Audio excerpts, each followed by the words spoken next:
Welcome to my YouTube channel M A learning. और आज की क्लास में हम पढ़ेंगे माइक्रोसॉफ्ट एक्सेल के बारे में।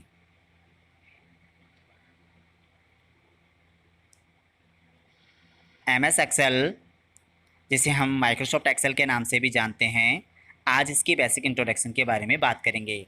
इस क्लास में हम देखेंगे माइक्रोसॉफ्ट एक्सेल क्या होता है और कैसे इसका यूज किया जाता है। तो माइक्रोसॉफ्ट एक्सेल की बात करें तो माइक्रोसॉफ्ट एक्सेल माइक्रोसॉफ्ट ऑफिस का एक भाग होता है और माइक्रोसॉफ्ट ऑफिस के कुछ संस्करण दे रखे होते हैं जिनको यूजर अपनी आवश्यकता के अनुसार यूज करता है। बात करें कुछ पॉपुलर संस्करण के बारे में या कुछ पॉपुलर वर्जन्स के बारे में, जैसे 2007, 2010, 2013, 2016, जिनको यूजर अपनी आवश्यकता के अनुसार सबसे ज़्यादा यूज करता है। आज की क्लास शुरू करने से पहले जो यूजर हमारे चैनल पे नए हैं वो इस वीडियो को लाइक करें, शेयर करें और हमारे चैनल को सब्सक्राइब करें।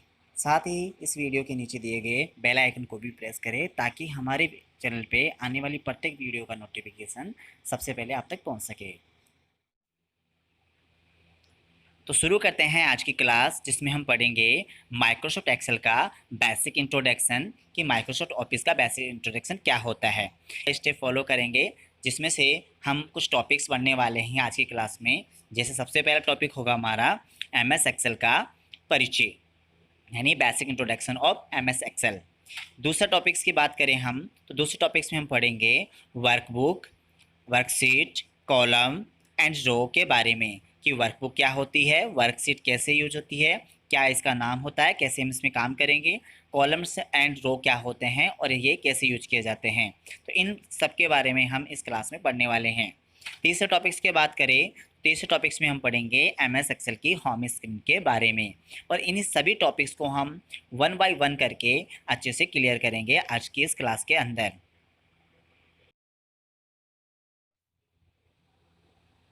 तो हम सबसे पहले बात करते हैं एमएस एक्सेल के बेसिक इंट्रोडक्शन के बारे में कि एमएस एक्सेल क्या होता है। तो पहला अपना टॉपिक है व्हाट इज़ द एक्सेल, यानी एक्सेल क्या होता है। तो एक्सेल का बेसिक इंट्रोडक्शन मैं आपको बता देता हूँ कि एक्सेल जो होता है वो एक प्रकार का माइक्रोसॉफ्ट ऑफिस का एक भाग होता है और जो स्प्रेडशीट आधारित प्रोग्राम होता है।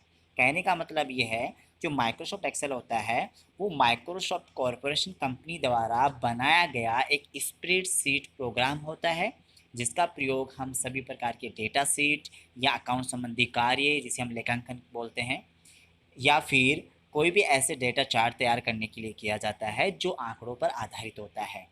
तो हम साधारण भाषा में कहा जाए या सामान्य शब्दों में कहे तो एक्सेल का यूज हम सभी प्रकार के डेटा को मैनेज करने के लिए करते हैं, वो चाहे लेखांकन संबंधित हो या फिर कोई आंकड़ों से संबंधित हो जिसके अंदर हम चार्ट के वगैरह ड्रॉ कर सकते हैं।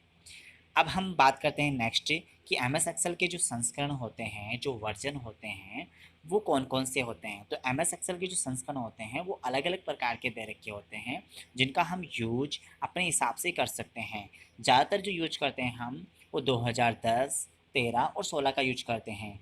अधिकांश कंपनियां 2007 का भी यूज करती है। तो एमएस एक्सेल के कौन कौन से वर्जन होते हैं उनके बारे में भी आपको हम बता देते हैं। तो हम बात करते हैं एमएस एक्सेल के कुछ वर्जन्स की। तो यहाँ पे कुछ वर्जन्स आपको दे रखे हैं जो माइक्रोसॉफ्ट कॉरपोरेशन कंपनी द्वारा विकसित किए गए हैं। सबसे जो पुराना माइक्रोसॉफ्ट कंपनी ने जो सॉफ्टवेयर विकसित किया था एमएस ऑफिस का वो है 1995, 2000, 2007, 2003, 2010, 2013 और 2016। तो ऐसे करके ये वर्जन्स माइक्रोसॉफ्ट कंपनी द्वारा विकसित किए गए हैं। तो सबसे पुराने की बात करें तो यहाँ पे है 1995 और सबसे न्यू यानी सबसे नवीनतम की बात करें तो वो है 2016। तो ये सभी प्रकार के वर्जन्स हैं, इसमें कोई डिफरेंस नहीं होता, सभी में सेम ऑप्शंस होते हैं, सभी में काम समान तरीके से होता है। बस इसमें जो डिफरेंस होता है वो होता है कुछ फीचर्स का मॉडिफाई का। इसके बाद हम नेक्स्ट टॉपिक की बात करते हैं। तो नेक्स्ट टॉपिक आता है हमारा वर्कबुक, वर्कशीट जिसे हम स्प्रेडशीट या सीट भी कहते हैं, कॉलम एंड रो के बारे में। अब हम इनके बारे में डिटेल से जानते हैं कि वर्कबुक क्या होती है, वर्कशीट या स्प्रेडशीट या सीट क्या होती है, कॉलम एंड रो क्या होते हैं। तो चलो इनके बारे में हम देखते हैं। सबसे पहले बात करता हूँ मैं वर्कबुक की। वर्कबुक क्या होती है? तो वर्कबुक जो होती है वो एक्सेल के अंदर जो एक्सेल फाइल होती है उसे ही वर्कबुक कहा जाता है। वर्कबुक जो होती है वो बहुत सारी स्प्रेडशीटों से मिलकर के बनी होती है। यानी स्प्रेडशीट क्या होती है? जो इसमें एक्सेल फाइल के अंदर जो सीटें दे रखी होती है उसी को हम स्प्रेडशीट बोलते हैं, या सीट भी बोल सकते हैं और वर्कशीट भी बोल सकते हो। बहुत सारी वर्कशीटों के समूह को या स्प्रेडशीटों के समूह को हम वर्कबुक कहते हैं। अब बात करते हैं नेक्स्ट, स्प्रेडशीट क्या होती है। तो स्प्रेडशीट की बात करें तो एक्सेल फाइल के अंदर जो सीटें बनी होती है उनको हम स्प्रेडशीट के नाम से जानते हैं। और ये स्प्रेडशीट जो होती है वो होती है सेलों के समूह को। यानी जो सेल होते हैं, जो बॉक्स बने होते हैं, छोटे छोटे जो डिब्बे बने होते हैं उनको हम सेल कहते हैं। और इन छोटे छोटे डिब्बों को, इन समूह को हम स्प्रेडशीट के नाम से जानते हैं। एक्सेल के अंदर बाय डिफ़ॉल्ट 3 सीटें होती है जो पहले से दे रखी होती है। अगर आप चाहते हो एक्स्ट्रा सीटें लेना तो वो आप अपने हिसाब से ले सकते हो, जिनको हम आगे क्लास में या आगे इस वीडियो में हम प्रैक्टिकल करके देखेंगे। इसके बाद में बात करते हैं नेक्स्ट, सेल किसे कहते हैं। तो सेल जो होते हैं वो होते हैं रो और कॉलम के इंटरसेक्शन से बनने वाले बॉक्स। यानी रो और कॉलम जहाँ पे एक दूसरे को काटते हैं तो वहाँ पे एक बॉक्स की आकृति का निर्माण करते हैं, जिसे हम सेल के नाम से जानते हैं। और रो और कॉलम क्या होती है? तो रो होती है जो वर्टिकल लाइंस होती है, खड़ी लाइनें, उनको हम कॉलम बोलते हैं। और रो जो आड़ी लाइनें होती हैं उनको हम रो के नाम से जानते हैं। चलो हम इनको अच्छे से प्रैक्टिकल के रूप में भी समझ लेते हैं। तो मैं एक बार वापस से रिपीट करता हूँ, वर्कबुक किसे कहते हैं? वर्कबुक का मतलब होता है स्प्रेडशीट के समूह को ही हम वर्कबुक कहते हैं। स्प्रेडशीट किसे कहते हैं? सेलों के समूह को हम स्प्रेडशीट कहते हैं। और सेल किसे कहते हैं? रो और कॉलम के समूह को, यहाँ इंटरसेक्शन को हम क्या कहते हैं? सेल कहते हैं। यानी बात करें वर्कबुक की, तो वर्कबुक जो होती है वो स्प्रेडशीट से मिलके बनी होती है, और स्प्रेडशीट जो होती है वो सेल से मिलके बनी होती है। और सेल किससे मिलके बने होते हैं? रो और कॉलम से। तो चलो हम इसको थोड़ा सा प्रैक्टिकल के माध्यम से समझ लेते हैं कि वर्कबुक कौन सी होती है, कैसे हम इसका यूज करते हैं, स्प्रेडशीट कौन सी होती है, इसका क्या नाम होता है। हमने थ्योरेटिकल देख लिया कि वर्कबुक किसे कहते हैं, स्प्रेडशीट किसे कहते हैं, सेल किसे कहते हैं, रो और कॉलम किसे कहते हैं। अब मैं आपको इसको प्रैक्टिकल के डायग्राम के माध्यम से आपको समझाने वाला हूँ। तो चलो हम देखते हैं इसके डायग्राम के बारे में। सबसे पहले जो हमने यहाँ पे जो खड़ी लाइनें हमने डाली है, ये सभी प्रकार की जो खड़ी लाइनें होती है इनको कहा जाता है कॉलम। ये जो खड़ी लाइनें होती है वो क्या होते हैं? कॉलम्स होते हैं। जितनी भी आप खड़ी लाइन लोगे वर्टिकल के रूप में लोगे, ये सारे के सारे कॉलम्स होते हैं।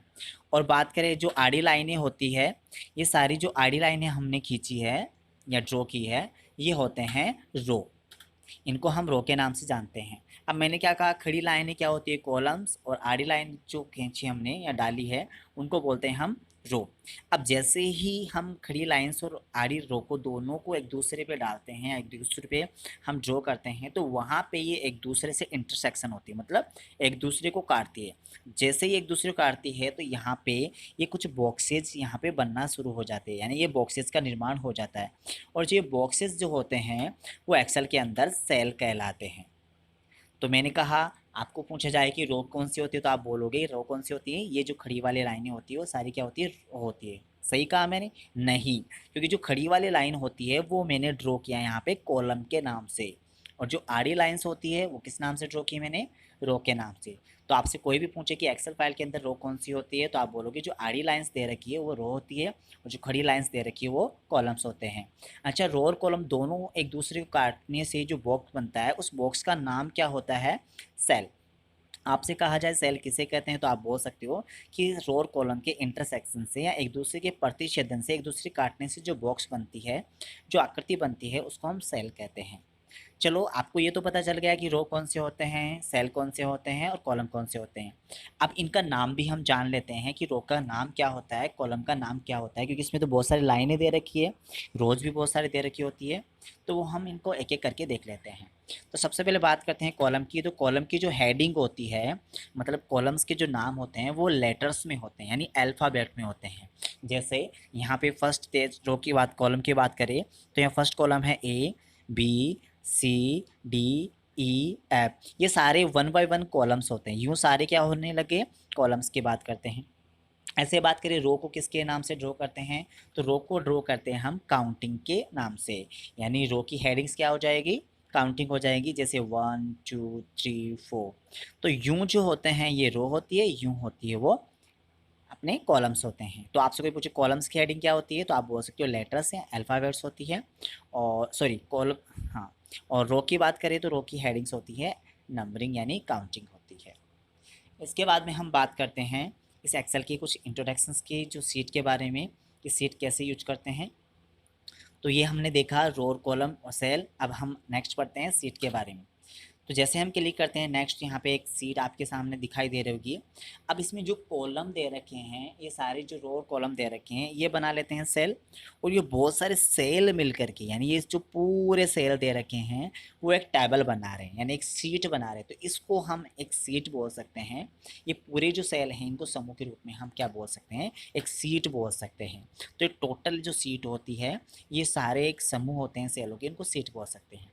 और सीट का जो नेम होता है by default seat first, seat second, sit third, ऐसे सीट के नाम से ही इसके नाम दे रखे होते हैं। तो यहाँ पे हम वन बाय वन करके तीनों चीज़ों को क्लियर कर लिया कि रो क्या होते हैं, उसके पहचानने का तरीका। ये जो खड़ी लाइनें होती है वो तो कॉलम होते हैं और इनका नाम होता है अल्फ़ाबेट। रो किसे कहते हैं, जो आड़ी लाइनें होती है वो रो होती है और इनका नाम क्या होता है, जो काउंटिंग होती है वो। सेल किसे कहते हैं, सेल जो होते हैं वो ये बॉक्सेज होते हैं, इनका नाम क्या होगा, इनका नाम बनता है रो और कॉलम से। पहले आपको कॉलम का नाम लेना है, उसके बाद में रो का नाम लेना है। जैसे इस सेल का नाम जाने तो क्या होगा, कॉलम कौन सा है बी और रो कौन सी है 2, यानी इसका नाम क्या हो जाएगा B2। इसकी बात करें तो C2, इसके नाम करें तो A2, इसका A1। तो ये क्या होते हैं, सेल के नाम होते हैं। अब बात करें सेलों के समूह को, तो यहाँ पे सेलों के समूह को हमने क्या बोला, सीट। और सीट का बाय डिफ़ॉल्ट नेम क्या होता है, सीट फर्स्ट, सेकंड, थर्ड। और बाय डिफ़ॉल्ट के अलावा अगर आप चेंज करना तो चेंज भी कर सकते हो। आज की क्लास में अभी तक हमने देखा कि अब रो और कॉलम क्या होते हैं, कैसे हम इसका यूज करते हैं, और सेल क्या होते हैं, सीट क्या होती है, इनके बारे में आपको बेसिक इंट्रोडक्शन के रूप में हमने समझा दिया। अब हम प्रैक्टिकल देखते हैं इन चीज़ों का। तो यहाँ पे देखो, ये जो सारे आपने खड़ी लाइंस जो दे रखी हैं, इनको मैंने कहा था कि ये सारे कॉलम्स होते हैं और इनकी हेडिंग जो होती है वो अल्फ़ाबेट्स लेटर्स के रूप में होती है। और हम बात करें रो की, तो ये रो सारे रो होते हैं जिनकी हेडिंग्स होती है नंबरिंग। और इन समूह को, सेलों के समूह को हम सीट कहते हैं, जो एक्सेल के अंदर होती है। इसके बाद हम बात करें तो एक्सेल के अंदर बाय डिफ़ॉल्ट सीटों की संख्या यहाँ पे 3 दे रखी होती है। पहले से कितनी सीटें आती है, 3 दे रखी होती है। और आप चाहो तो यहाँ से न्यू सीट आप कितनी भी ले सकते हो, जितना आप चाहो इस पर क्लिक करके क्रिएट सीट कर सकते हो। तो ये एक्सेल में हम जो रो और कॉलम की बात कर रहे थे, वो ये वाली रो और कॉलम यहाँ से यूज कर सकते हैं। अब बात करते हैं, हम जब एक या एक से अधिक सेलों को सेलेक्ट करते हैं, तो ये जो सेलेक्ट कर रखा हमने, जो जगह है, जो एरिया हमने क्राइटेरिया फिक्स किया है सेलेक्ट करके, ये होता है सेल रेंज। यानी जितनी सेलों को हम सेलेक्ट करते हैं उसको हम सेल रेंज के नाम से जानते हैं। और पूरे सेलों के समूह को हम क्या बोलते हैं, सीट बोलते हैं। और एक एक्सेल फाइल के अंदर हम जितनी अपने कस्टमाइज होता है कि जितनी आप सीट लेना चाहो उतना ले सकते हो। अब बात करें एक्सेल के अंदर रो की संख्या की, एक एक्सेल के अंदर रो कितने होते हैं, कॉलम कितने होते हैं। तो इसमें तो बहुत सारे दे रखे हैं। तो देखो, सबसे पहले बात करें तो एक्सेल के अंदर जो कॉलम की संख्या होती है वो कितनी होती है और रो की संख्या कितनी होती है। तो मैं आपको बता देता हूँ कि जो एक्सेल के अंदर रो होते हैं, उन रो की संख्या होती है एक्सेल के अंदर 10,48,576। ये टोटल क्या होते हैं, अपने रो होती है जिनकी संख्या कितनी होती है, 10,48,576 होती है। ऐसे ही बात करें हम कॉलम की, तो कॉलम कितने होते हैं, तो कॉलम की बात करें तो कॉलम होते हैं अपने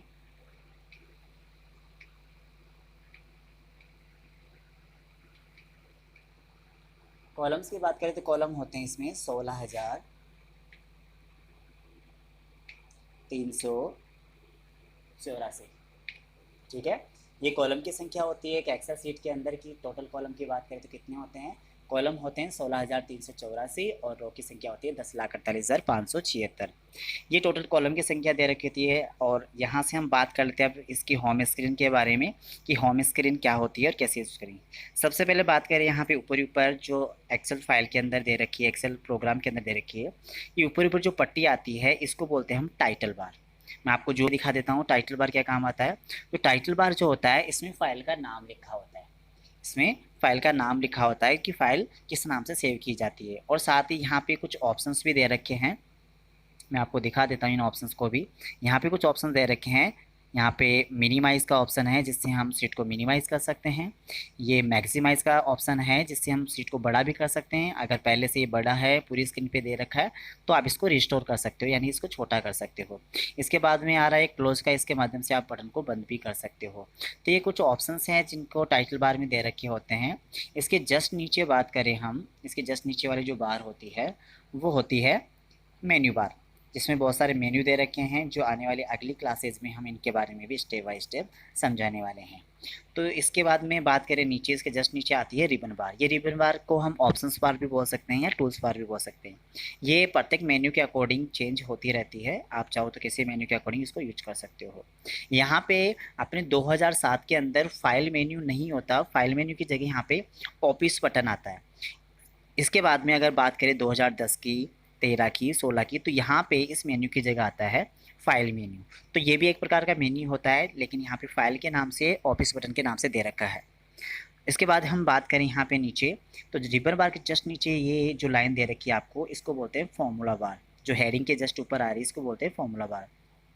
फॉर्मूला बार को दो हिस्सों में बांटा गया है। एक तो होता है नेम बॉक्स, इस पर हम जैसे रोक के रखेंगे तो यहाँ पे दिख जाएगा नेम बॉक्स। नेम बॉक्स क्या काम आता है, अगर आप किसी भी सेल का नाम देखना चाहते हो तो आप नेम बॉक्स का यूज कर सकते हो। मान लीजिए मैं यहाँ पे क्लिक करता हूँ तो आपको पता है इस सेल का नाम क्या होगा। तो इस सेल का नाम देखो एच कॉलम में है, 1 है, तो यहाँ पे H1 ऑटोमेटिकली लिखा हुआ जाएगा। मैं थोड़ा सा इसको जूम करके आपको दिखा देता हूँ। देखो H1 यहाँ पे लिखा हुआ जाएगा। अगर इस पर क्लिक करता हूँ तो ये आपको पता है B3 आ गया। अब ऐसे ही मान लीजिए यहाँ पे अपने पास रो और कॉलम की संख्या कितनी है, 10,48,576।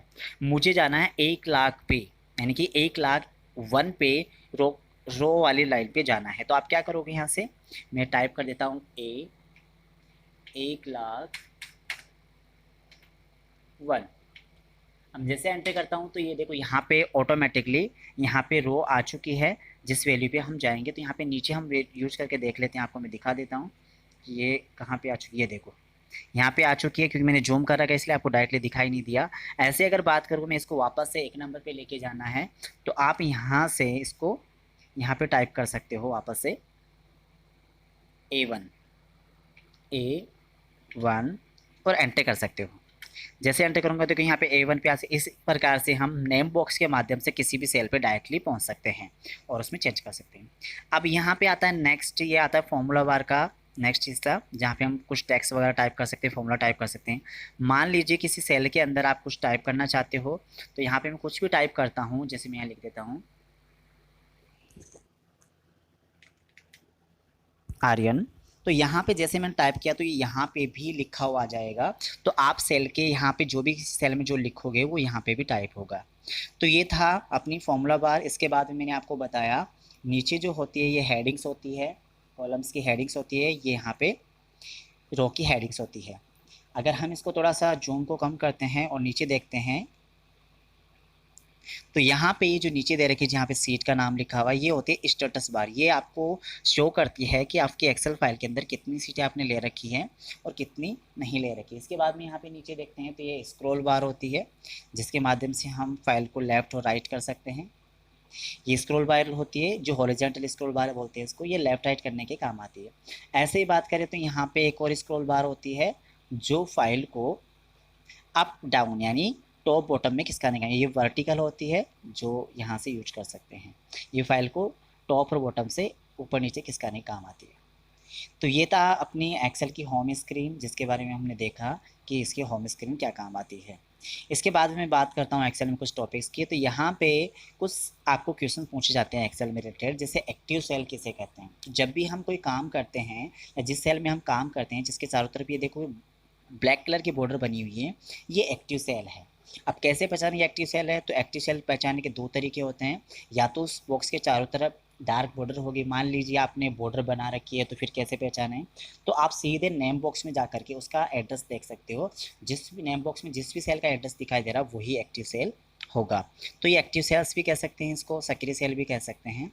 मैंने कहा 2 या 2 से अधिक सेलों की सिलेक्शन को हम सेल रेंज कहते हैं। तो आज की इस वीडियो में आपने देखा कि रो किसे कहते हैं, कॉलम किसे कहते हैं, वर्कबुक किसे कहते हैं और सीट किसे कहते हैं। और इसमें साथ में ही आपकी जो होम स्क्रीन दे रखी है एक्सेल की, उसके बारे में भी आपने